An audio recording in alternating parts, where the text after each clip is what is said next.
समाधान सरवणकर आपल्यासोबत आहेत. काल आपण त्यांचं प्रतिक्रिया देखील पाहिली, परंतु त्यानंतर जे आरोप करण्यात आले होते त्या आरोपाला पुन्हा एकदा त्यांचे आरोप आहेत त्यांच्यावरती बोललेले आहे की जे फोटो आणि हे सगळे आहेत ते मॉर्फ केलेले आहेत. जे काही समाधान सरवणकर आरोप करतायत ते बिनबुडाचे आरोप आहेत. कसं बघता या आरोपांकडे?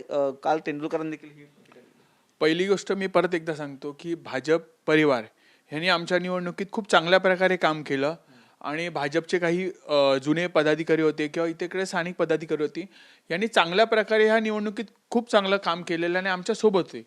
परंतु एक जी टोळी आहे, मी परत एकदा सांगतो, ही टोळी आहे, ह्यांचे ज्या प्रकारे मेसेज आणि हे ज्या प्रकारे त्यांचं एक व्हॉट्सअपवरती कॅम्पेन सुरू असतं, फक्त आमचे नव्हे भाजपच्या उमेदवारांना देखील त्रास देण्याचं काम ह्या टोळीने केलेलं आहे.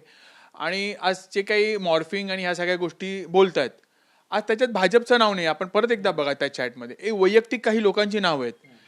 हीच जी लोकं होती त्यांनी लोकसभेला देखील आपले महायुतीचे उमेदवार पाडायचं काम केलं. हीच लोकं होती ज्यांनी विधानसभेला आपला महायुतीचा उमेदवार पाडायचं काम केलेलं आणि हीच लोकं होती ज्यांनी महानगरपालिकेला देखील फक्त शिवसेना नव्हे तर भाजपचे देखील उमेदवार पाडायचं काम केलेलं आहे. त्याच्यामुळे सायबर सेलमध्ये नक्की त्यांनी जावं की जे काही तक्रार करायच्या त्यात मनोज म्हणजे कोण आहे, अक्षता मॅडम म्हणजे कोण आहे, जी काय नावं असतील त्याच्यात ज्या काय असतील हे कोण आहेत ह्याचा त्यांनी एकदा उल्लेख करायला पाहिजे. आणि ह्याच्यात परत एकदा मी सांगतो, भारतीय जनता पक्षाचे पदाधिकारी हे असे घाणेरडे प्रवृत्तीचे नाही आहेत. त्यांचं देशप्रेमाप्रती ते काम करत असतात आणि कुठलीही त्यांची आशा अशी काही कुठल्या गोष्टी त्यांची मागणी नसते. परंतु ही टोळी ह्यांना एक सवय लागलेली आहे कुठेतरी, ही सवय तुटणं गरजेचं आहे. आणि आज मी सकाळीच बघितलं अमित साटम साहेबांनी देखील एक चांगल्या प्रकारे याच्यात पुढाकार घेतलेला आहे आणि येणाऱ्या काळात मी देखील त्यांना भेटणार आहे आणि शेवाळे साहेबांच्या निवडणुकीत देखील काही गोष्टी घडलेल्या या देखील त्यांच्या कानावर घालणार आहे, जेणेकरून येणारी लोकसभा ही खूप महत्त्वाची आहे. प्रत्येक खासदार हा महत्त्वाचा आहे आणि मोदीजींचे हात बळकट करण्यासाठी मला असं वाटतं दक्षिण मध्य मुंबईमधनं महायुतीचा खासदार हा निवडून येणं खूप महत्त्वाचं आहे. त्यासाठी आताच कुठेतरी आपल्याला काही पावलं घ्यायला लागणार आहेत. अमित साटमांनी देखील सांगितलेलं आहे की याच्यामध्ये टोळी हा त्यांनी देखील एक शब्द वापरलेला आहे.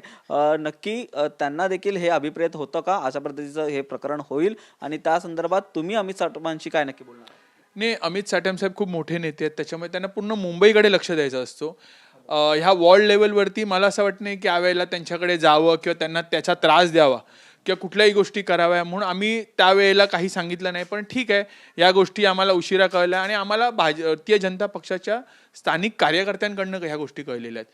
हे फक्त आमच्याबद्दल नव्हे, ठीक आहे, एका पक्षाला हे मी असं सांगतो की ते काही शिवसेनेच्या सीट पाडण्यासाठी फक्त काम करत नव्हते, भाजपच्या सीट देखील कशा कमी येतील यासाठी ही जी काही टोळी आहे ही काम करत होती आणि यांचं वारंवार हे चालू आहे. आता जर एक खासदार वाढला असता तर आपण केंद्रात मोदीजींचे हात बळकट करतो हे त्यांना कळलं नाही.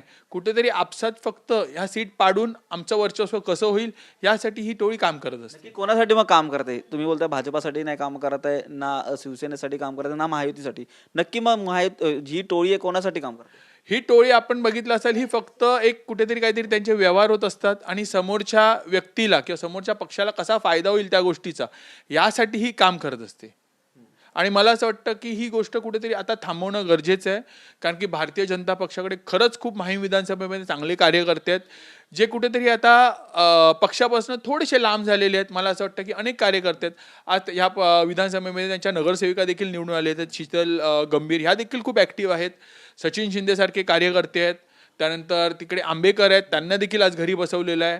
त्यानंतर माझ्या इकडे 194 मध्ये आज बाबू धावलेसारखा एक चांगला कार्यकर्ता, यंग कार्यकर्ता फक्त ह्या टोळीच्या ऐकत नाही म्हणून ह्या सर्व कार्यकर्त्या भाजपच्या कार्यकर्त्यांना आज त्यांनी बाजूला ठेवलेलं आहे. इकडे आमच्या इथे सनी साठे असून देत, महेंद्र खेडेकर असून देत, ही चांगलीच टीम एक होती भाजपची. कुठेतरी बी टीम सारखं काम करतायत पक्षातच राहून. काय वाटतंय पक्षात राहून हे पक्षाचं कुठेतरी नुकसान कसं होईल यासाठी ही काही मंडळी तिकडे काम करतायत. आणि आता जेव्हा त्यांच्या अंगाशी आलं तेव्हा भाजप टीम बोलू शकता, बी टीम बोलू शकता, ही समोरच्यांची बी टीम म्हणूनच काम करते. बघा, आपले उमेदवार पाडणं हे कितपत येऊ द्या आणि जोपर्यंत शिवसेनेचे पाडत होते तोपर्यंत ठीक आहे. आता भाजपच्या उमेदवारांना देखील त्रास देण्याचं काम हे लोक सुरू केलेलं आहे. त्याच्यामुळे मला असं वाटतं की अमित साटम साहेब असून देत, आशिष शेलार साहेब असून देत किंवा देवेंद्र फडणवीस साहेब असून देत, ह्यांच्यापर्यंत ह्या सगळ्या गोष्टी माझ्यापेक्षा भाजपच्या वरिष्ठ नेत्यांकडनं ह्या गोष्टी पोहोचलेल्या आहेत आणि त्यांच्यावरती लवकरच कारवाई होईल. शेवटचा प्रश्न, आज ते तक्रार दाखल करतात परंतु ते असं देखील म्हटलेत की याच ठिकाणी जर भाजपचे उमेदवार दिले असते तर ते निवडून आले असते.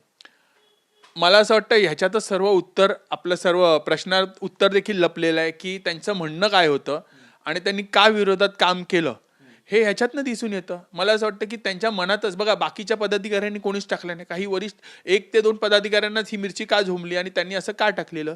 मला असं वाटतं 182 माहीम विधानसभेमध्ये तो भारतीय जनता पक्ष लढवत होती, मग त्याला देखील ह्या लोकांनीच पाडलं आहे का?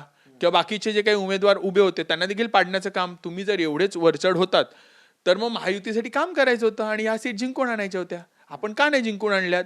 तुम्ही आता जे काही ट्विट करतात किंवा जे काही व्हॉट्सअपवरती टाकतात, काय टाकतो ह्याचा तरी त्यांनी एकदा विचार करायला पाहिजे होता की तुम्ही विरोधात होतात का? म्हणजे निवडणुकीत राहून आपण विरोधात, काही 2 मंडळींनीच हे टाकलेलं आहे, तुम्ही विरोधात होतात का? मी परत एकदा सांगतो, आता त्यांचं राजकारण असं चालू आहे की भाजप विरोधी, भाजप, हे भाजप विरोधी नाही. भाजपने खूप चांगल्या प्रकारे इथे काम दिली आणि लढत दिली आम्ही समोरच्यांना. आम्ही हक्काने सांगतो, भाजप शिवसेना महायुतीनी विरोधकांना आम्ही लढलोय त्यांच्याशी, पण त्यातले काही जे आमचे होते, जी काही टोळी होती, यांच्यामुळे आज ह्या विधानसभेत, ह्या लोकसभेत आमचा पराजय झालेला आहे.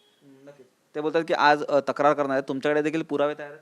नाही, माझ्याकडे तक्रारपेक्षा जे तक्रार करणार आहेत त्याच्यात जी नावं आहेत, मला असं वाटतं की सायबर क्राईमने त्यांचा CDR काढायला पाहिजे. आज मला असं वाटतं की ह्या गोष्टीत मुळाशी जाण्यासाठी ते जे काही मुख्य नेते आहेत ह्यांचा गेल्या 1 महिन्यात CDR, व्हॉट्सअपवरती डिसअपिअरिंग मेसेज ठेवलेले आहेत, ते सुद्धा CDR मध्ये निघतात.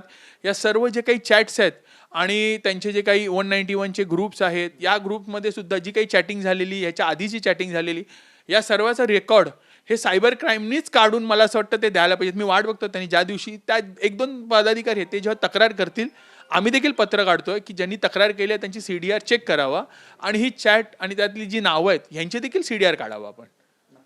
तर पाहिलं तर या ठिकाणी ते तक्रार करायला गेले तर त्यांचा देखील CDR काढावा आणि त्याचसोबतच पक्षश्रेष्ठी आहेत त्यांच्याकडे देखील तक्रार करणार असल्याचं समाधान सरवणकर यांनी सांगितलेलं आहे. व्हिडिओ न्यूज रोशन गायकवाडसह निखिल चव्हाण, TV9 मराठी, मुंबई.